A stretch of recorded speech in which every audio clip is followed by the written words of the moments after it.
18வது IPL திருவிழாவின் 30வது league போட்டியில் toss வென்ற சென்னை அணி முதலில் பந்துவீச்சை தேர்வு செய்தது.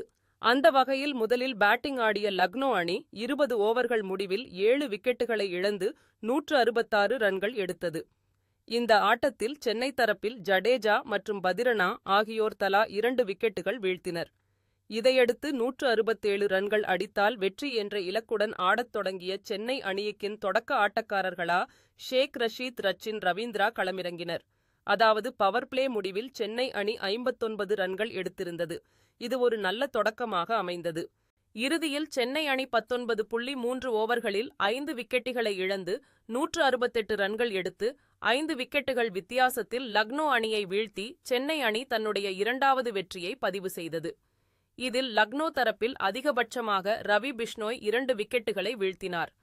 மேலும் சென்னை சூப்பர் கிங்ஸின் கேப்டனும் விக்கெட் கீப்பருமான டோனி நேற்றைய ஆட்டத்தில் புதிய சாதனைகளை படைத்துள்ளார். அதாவது நேற்றைய ஆட்டத்தில் டோனி ஆயுஷ் பதோனியை ஸ்டம்பிங் செய்து வெளியேற்றினார்.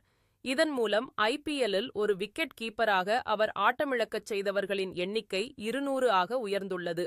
இதன் மூலம் ஐபிஎல் வரலாற்றில் 200 முறை ஸ்டம்பிங் செய்த முதல் விக்கெட் கீப்பர் என்ற சாதனையை டோனி படைத்துள்ளார். இது மட்டுமில்லாமல் இந்த போட்டியில் டோனி 11 பந்துகளில் 26 ரன்கள் சேர்த்து அணியின் வெற்றிக்கு வழிவகுத்ததன் அடிப்படையில் இந்த போட்டியின் ஆட்டநாயகராகவும் டோனி அறிவிக்கப்பட்டார். இது அவருடைய மற்றொரு சாதனை என்றும் சொல்லலாம். அதாவது ஐபிஎல் கிரிக்கெட் தொடர் வரலாற்றில் ஆட்டநாயகன் விருது பெற்ற அதிக வயதான வீரர் என்ற பெருமையை டோனி பெற்றுள்ளார்.